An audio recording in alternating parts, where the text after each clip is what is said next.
रहीम अस्सलाम वालेकुम।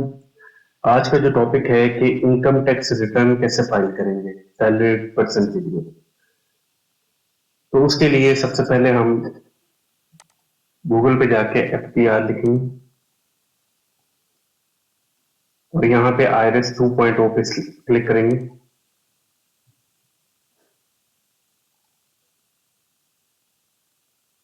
यहाँ पे मैंने अपना आईडी और पासवर्ड लिख लिया, तो यहाँ पे लॉगिन पे हम क्लिक करेंगे। ये एक पोर्टल मेरा ओपन हो गया। तो अब मैं सैलरीड पर्सन हूँ और मैं अपनी रिटर्न फाइल करना चाह रहा हूँ। तो आप ये देखें, यहाँ पे ये सैलरी रिटर्न लिखी हुई है, यहाँ पे हम क्लिक करेंगे। ये टैक्स पीरियड पूछ रहे हैं, तो टैक्स पीरियड 2024 का टाइम पीरियड चल रहा है, तो हम यहाँ पे 2024 लिखेंगे। जैसे ही लिखेंगे वो ये टैक्स पीरियड बता रहा है 1 जुलाई 2023 से लेके 30 जून 2024। इसको सिलेक्ट करेंगे और कंटिन्यू कर देंगे। जैसे ही क्लिक करेंगे तो ये एक रिटर्न फॉर्म ओपन हो जाएगा। तो आप ये साइड बार देख रहे हैं, यहाँ पे एम्प्लॉयमेंट है, यहाँ पे सैलरी पर्सन का डाटा आएगा। तो यहाँ पे मैं क्लिक करता हूँ। ये देख रहे हैं टोटल अमाउंट सैलरी के आगे, यहाँ पे मैं लिखूंगा मिसाल के तौर पे मेरी सैलरी है पूरे साल की 2.5 लाख रुपया।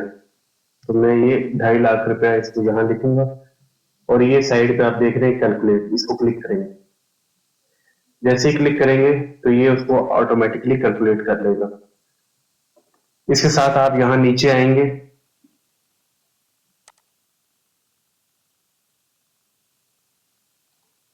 देखिए ये कंप्यूटेशन फॉर्म मेरे पास ओपन हो गया, जिस पे लिखा हुआ है कि मेरे जो सोर्स ऑफ इनकम है सैलरी है और इस पे कोई टैक्स भी नहीं बन रहा, क्योंकि आपको पता है कि सैलरी 6 लाख रुपए तक एग्जेम्प्ट है।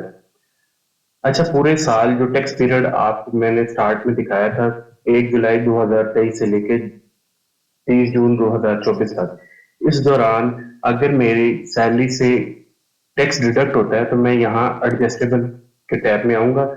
अगर पूरे साल मेरा कोई टैक्स डिडक्ट हुआ है, सपोज 15,000 रुपया मेरा टैक्स मेरे एम्प्लॉयर ने डिडक्ट किया, तो यहाँ पे मैं उसे कैलकुलेट कर दूंगा।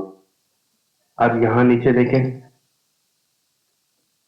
ये ये जो टैक्स है विद होल्डिंग इनकम टैक्स, ये 15,000 रुपये मेरा विद होल्ड हो गया। अब क्योंकि मेरी सैलरी पूरे साल की 2.5 लाख रुपए है, इस वजह से मैं यहाँ पे ना ही मेरा टैक्स कटा है और ना ही मैं यहाँ पे इस ब्लॉक में कुछ लिखूंगा। इसी तरह अगर आपके साल में कोई आग गाड़ी है, उस पे आपने टोकन टैक्स पे किया है, तो आप यहाँ प्लस पे एंटर करेंगे, टोकन टैक्स या रजिस्ट्रेशन नंबर लिखेंगे और इंफॉर्मेशन फिल करने के बाद आप उसको सबमिट करेंगे। तो उसका जो टैक्स आपने दिया है टोकन टैक्स, वो आप यहाँ पे इस कॉलम में एंटर करेंगे। उसके बाद आपके मोबाइल नंबर पे जो आपकी सिम है उस पे आप जो लोड वगैरह करते हैं उस पे भी टैक्स डिडक्ट होता है, वो भी यहाँ पे आप क्लेम कर सकते हैं। अगर आपने घर पे नया टेल या पिक्सेल का कनेक्शन लगाया इंटरनेट का, उस पे भी टैक्स डिडक्ट होता है, वो भी आप यहाँ पे क्लेम कर सकते हैं। यहाँ आए आगे, यहाँ पे फॉर्म पे मेरा भी कोई टैक्स पेबल नहीं बनता और ना ही मेरा टैक्स डिडक्ट हुआ, तो यहाँ से आगे फर्दर हम नेक्स्ट फॉर्म में जाएंगे, वेल्थ स्टेटमेंट में। अब आपके पास ये ऑप्शन है कि या आप ये सब अलग अलग एक्सपेंस क्लेम करें या आप सिर्फ इकट्ठा लमसम यहाँ पे आप एक्सपेंस क्लेम कर सकते हैं। मैं जैसे कि यहाँ पे 2 लाख रुपया क्लेम करता हूँ और इसे कैलकुलेट कर देता हूँ। नीचे आएंगे, यहाँ पे पर्सनल एसेट्स एंड लायबिलिटीज हैं।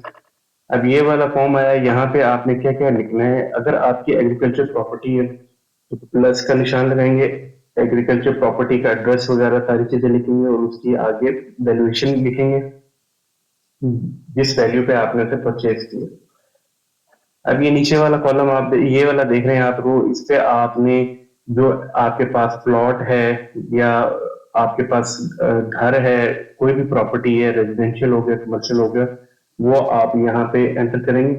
यहाँ जैसे प्लस लिखेंगे, एड्रेस वगैरह डाल के सबमिट करेंगे, वहां पे फिर आगे आपने उसकी वैल्यूएशन लिख देनी है। अगर आप कोई बिजनेस वगैरह साथ कर रहे हैं, बिजनेस कैपिटल है, आप वो यहाँ पे ऐड कर सकते हैं। अगर आपके पास कोई जानवर वगैरह है, वो भी आप यहाँ पे उसकी मालियत लिख सकते हैं। उसके बाद आपने यहाँ बैंक अकाउंट वगैरह है वो यहाँ पे ऐड कर सकते हैं। उसका जो क्लोजिंग बैलेंस होगा 30 जून का, वो आप यहाँ पे लिखेंगे। इसके बाद है, अगर आपके पास मोटर व्हीकल में आ जाए, यहाँ पे अगर आपके पास कोई बाइक है, गाड़ी है, तो आप यहाँ प्लस पे क्लिक कर सकते हैं। यहाँ पे उसकी डिटेल पुट करने के बाद सबमिट करेंगे और इस साइड पे आपने उसकी वैल्यू लिख देनी है। बस इस बात का ख्याल रखना, जैसे ही हाउस होल्ड इफेक्ट आता है या पर्सनल आइटम आता है, यहाँ पे आप लाजमी कुछ ना कुछ लिख दिया करें। हाउस होल्ड इफेक्ट में आपके घर का साजो सामान हो जाता है, फर्नीचर वगैरह हो जाता है, तो वो सारी चीजें आप यहाँ लिख सकते हैं। इस पे कोई टैक्स वगैरह नहीं होगा। और ये आपका कॉलम आ गया कैश। जो कैश आपके पास इन हैंड है वो आप लिखेंगे यहाँ पे। ऊपर वाला सारा यहाँ तक आपका एसेट्स है। नीचे जो आ गया वो आपका लाइबिलिटीज है। अगर आपने बैंक से लोन वगैरह लिया है, किसी दोस्त से लिया है, फ्रेंड से लिया है, तो वो यहाँ पे आपने लोन की अमाउंट डालनी है कि 30 जून तक आपकी लाइबिलिटी कितनी है। अब हम आगे चलते हैं, रिकंसिलिएशन ऑफ नेट एसेट्स।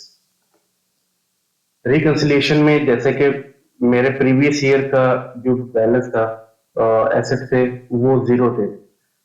अब मैंने आपको बताया था कि मेरे पूरे साल की जो सैलरी है वो 2.5 लाख रुपए है। वो मैं 2.5 लाख रुपए यहाँ नॉर्मल टैक्स है, इसलिए यहाँ पे उसे कैलकुलेट कर दूंगा, ये नॉर्मल टैक्स में आती है। अगर आपकी कोई पेंशन वगैरह आ रही है, तो वो आपने यहाँ पे एग्जेम्प्ट इनकम में डालनी। ठीक है। अगर आपके पास कोई फाइनल फाइनल जैसे आपके पास प्रॉफिट ऑन डेट वगैरह आ रहा है, वो यहाँ पे आएगा फाइनल एंड फिक्स टैक्स में। अगर आपके पास रेमिट फॉरेन रेमिटेंस आ रही है और पूरे साल में ड्यूरेशन में जितना भी फॉरेन रेमिटेंस आपके अकाउंट में क्रेडिट हुआ है, वो आपने यहाँ लिखना है। अगर आपको कोई गिफ्ट वगैरह मिला है, और गिफ्ट वगैरह आपके फादर, मदर, ब्रदर, सिस्टर्स, सन, डॉटर या स्पाउस वगैरह की तरफ से अगर आपको मिला है, तो वो गिफ्ट कंसीडर होगा। उसके बाद आप यहाँ देख रहे हैं कि ये अनरिकंसाइल्ड अमाउंट आ रही है। अगर कोई ऐसी अमाउंट जो अभी भी अनरिकंसाइल्ड आ रही है, तो आप इसको यहाँ से कॉपी करें, यहाँ से कॉपी करें और वापस पर्सनल एसेट्स एंड लायबिलिटी में चले जाएं। इसको थोड़ा स्क्रॉल करें, कैश इन हैंड में आ जाए, यहाँ पे आके इसको पुट कर दें। यहाँ दोबारा इसको कैलकुलेट कर दें, क्योंकि ये जो कैश होता है ये आपकी बैलेंसिंग फिगर होती है। अब मैंने यहाँ 50,000 यहाँ पे पेस्ट कर दिया। अब दोबारा मैं रिकंसिलिएशन में जाऊंगा। अब आप देखेंगे यहाँ पे मेरा अनरिकंसाइल्ड अमाउंट जो है वो जीरो शो हो रही है। देखें मेरा ये बैलेंस हो गया। इसके बाद का क्या प्रोसीजर है कि आपने इसको सेव करना है और ये सबमिट का बटन है, इस पे क्लिक करना है और यहाँ पे आके आपने पिन लिखनी है, 4 डिजिट पिन जो आपको एफबीआर ने प्रोवाइड की है, और यहाँ पे सबमिट पे क्लिक कर देना है। तो जी, ये मेरी रिटर्न सबमिट हो गई है। उम्मीद है ये वीडियो आपको पसंद आई होगी। इंशाल्लाह मिलते हैं नेक्स्ट वीडियो में। अल्लाह हाफिज।